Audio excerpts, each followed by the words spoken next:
नमस्कार, बहुत बहुत स्वागत है आपका। आप देख रहे हैं स्वदेश खबर। मैं हूं आपके साथ प्रशांत पांडे। सबसे पहले बात बाजार की। बाजार में सीमित दायरे में कारोबार हुआ। निफ्टी दिन की ऊंचाई से करीब 100 अंक फिसलकर 23,750 के पास जाकर बंद हुआ। तो वहीं बैंक निफ्टी भी लाल निशान में बंद हुआ।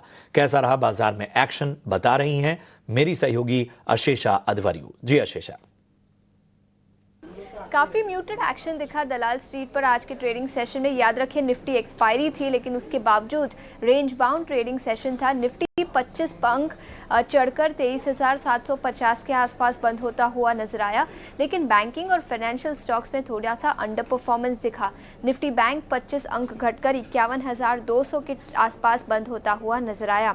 टॉप गेनर्स की बात करें तो सभी अदानी ग्रुप ऑफ स्टॉक्स में आज तेजी थी। अदानी पोर्ट्स 5% की तेजी के साथ निफ्टी के टॉप गेनर्स में शामिल था। इसके अलावा M&M, SBI life, Shriram finance सभी स्टॉक्स में 1.5 से 2% की तेजी दिखी। लूजिंग साइड पर अदानी एशियन पेंट्स 1% नीचे। टाइटन, टाटा कंज्यूमर और ग्रासिम सभी स्टॉक्स लाल निशान में बंद होते हुए नजर आए। इंडिविजुअल सेक्टर्स की बात करें तो सबसे पहले निफ्टी रियल्टी इंडेक्स सबसे बड़ा सेक्टोरल लूजर था आज के ट्रेडिंग सेशन में। रेमंड, ब्रिगेड एंटरप्राइजेस, शोभा सभी स्टॉक्स में आधे से 3% की गिरावट आज दिखी। लेकिन गेनिंग साइड पर निफ्टी ऑटो इंडेक्स 1% की तेजी के साथ सबसे बड़ा सेक्टोरल गेनर। इंडिविजुअल स्टॉक्स में M&M, Maruti, Apollo tyre, Bajaj auto सभी स्टॉक्स में 1.5 से 2% की तेजी आज के ट्रेडिंग सेशन में दिखी।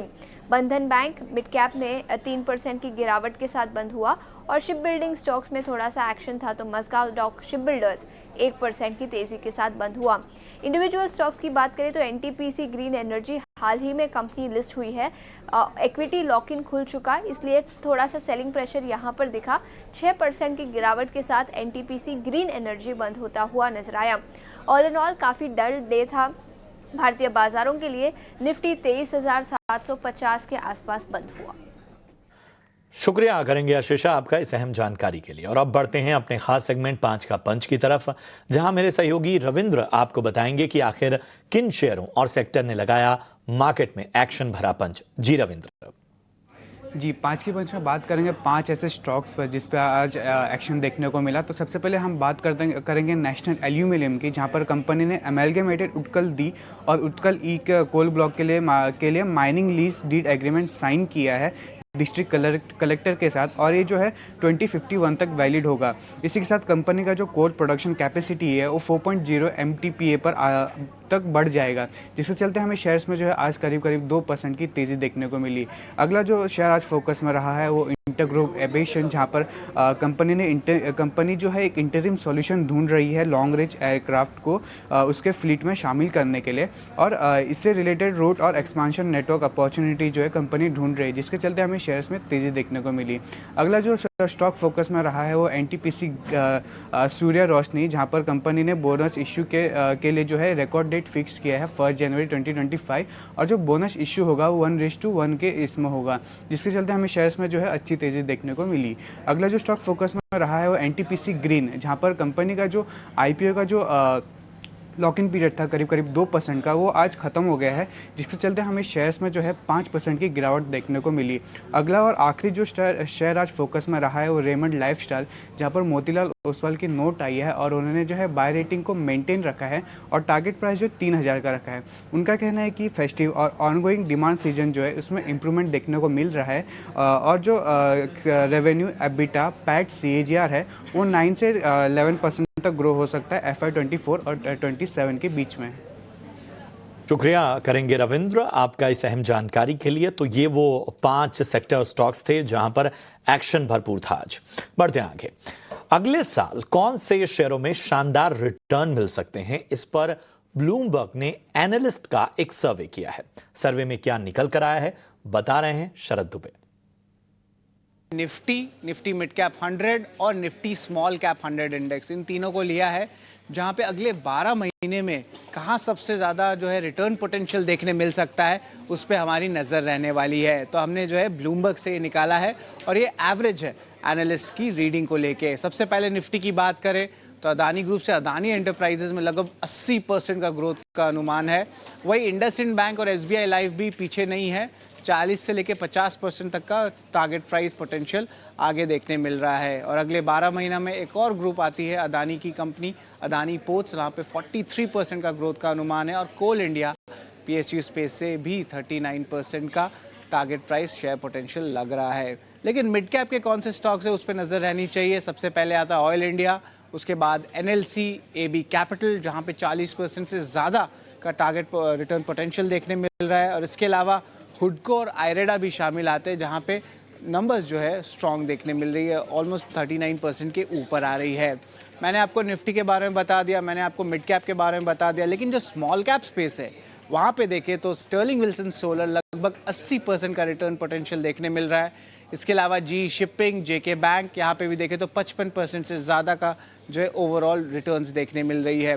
स्मॉल कैप इंडिसेस में दो और कंपनीज है जिस पे आपकी नज़र होनी चाहिए, चेन्नई पेट्रो और सिग्नेचर ग्लोबल जो कि एक रियल एस्टेट प्ले है NCR में। यहाँ पे भी जो है बुलिश नज़रिया आ रहा है एनालिस्ट का, जहाँ पे एक्सपेक्ट कर रहे हैं कि 40% से ज़्यादा का रिटर्न 2025 में मिल सकता है। तो ये अहम इंडिसेस हैं और जो इनके टॉप 5 स्टॉक्स है रिटर्न पोटेंशियल के लिए जो मैं आपके सामने लाया हूँ। तो ये तमाम रिसर्च और इसकी बड़ी बातें, बड़ी फाइंडिंग्स सब आपके सामने शरद ने रखी। बढ़ते हैं आगे। जेम्स और ज्वेलरी एक्सपोर्ट प्रमोशन काउंसिल की बजट से क्या मांगे हैं? GJEPC के चेयरमैन विपुल शाह से इस सिलसिले में हमारे सहयोगी प्रकाश प्रियदर्शी ने खास बातचीत की। हमारे साथ मिस्टर विपुल शाह हैं, James and jewellery export promotion council के चेयरमैन। वित्त मंत्री के साथ सर आपकी बैठक हुई, कौन कौन से मेजर रिकमेंडेशंस आपने रखे हैं?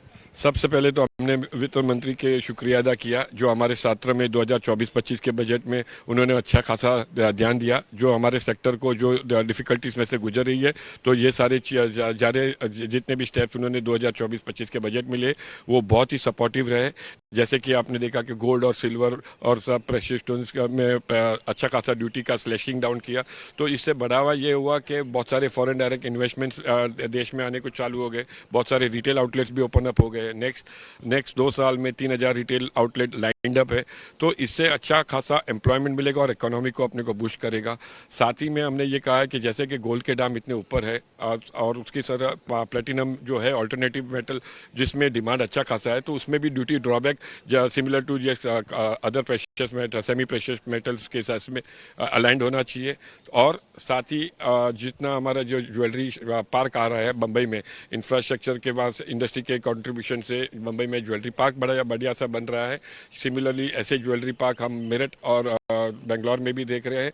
तो ये ज्वेलरी पार्क हमारा हार्मोनाइज सेक्टर में गिना जावे, इससे बढ़ावा मिलेगा, इससे एम्प्लॉयमेंट भी ज़्यादा क्रिएट करेगा और हमारे छात्र को अच्छा खासा सपोर्ट करेगा। आश्वासन वित्त मंत्री की तरफ से नहीं, बस हम तो आशा है कि हमारे वित्त मंत्री हमारे सेक्टर पर बहुत ही क्लोजली ध्यान दे रहे हैं और उसके लिए हम खूब धन्यवाद दे रहे हैं।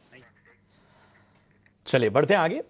भारत की ग्रोथ स्टोरी का असर भारतीय एविएशन इंडस्ट्री पर भी दिख रहा है। इंडिगो और अकासा जैसी एयरलाइंस आने वाले दशक को एविएशन का गोल्डन डिकेड कह रही हैं। एविएशन इंडस्ट्री के ग्रोथ आउटलुक पर ज्यादा डिटेल्स दे रहे हैं मेरे सहयोगी समीर दीक्षित। भारतीय एविएशन सेक्टर में लगातार जो ग्रोथ और पॉजिटिव मोमेंटम बना हुआ है, इसने एयरलाइंस का अगले साल के लिए जो रुख है, जो आउटलुक है, उसको काफ़ी उम्मीदों भरा बना दिया है। बल्कि सिर्फ अगले साल के लिए नहीं बल्कि पूरे दशक के लिए एयरलाइंस इस वक्त काफ़ी पॉजिटिव आउटलुक बनाए हुए हैं। मसलन विनय दुबे जो कि आकाशा एयर के CEO और फाउंडर हैं, उनका कहना है कि ये दरअसल गोल्डन डेकेड है भारतीय एविएशन सेक्टर के लिए और सिर्फ अगला साल 2025 नहीं बल्कि पूरा दशक जो है वो एक सस्टेन्ड ग्रोथ पीरियड का रहेगा जिसमें सभी एयरलाइंस इसके फायदे को उठा पाएंगी। उनका ये कहना है कि जो एयर ट्रैवल है वो और ज़्यादा भारतीयों को उनकी पहुंच तक पहुंच पाएगा। जो एयर फेयर है वो काफ़ी हद तक अफोर्डेबल बना रहेगा और जो एयर ट्रैवल है उसकी संख्या में लगातार बढ़ोतरी होते हुए हम देखेंगे। और आकाशा एयर इस ग्रोथ मोमेंटम को भुनाने के लिए अपने फ्लीट साइज में भी एक्सपेंशन कर रहा है। साल 2024 में 14 मिलियन कस्टमर्स को उन्होंने फ्लाई किया और ये नंबर्स वो लगातार आने वाले सालों में बढ़ाने जा रहे हैं।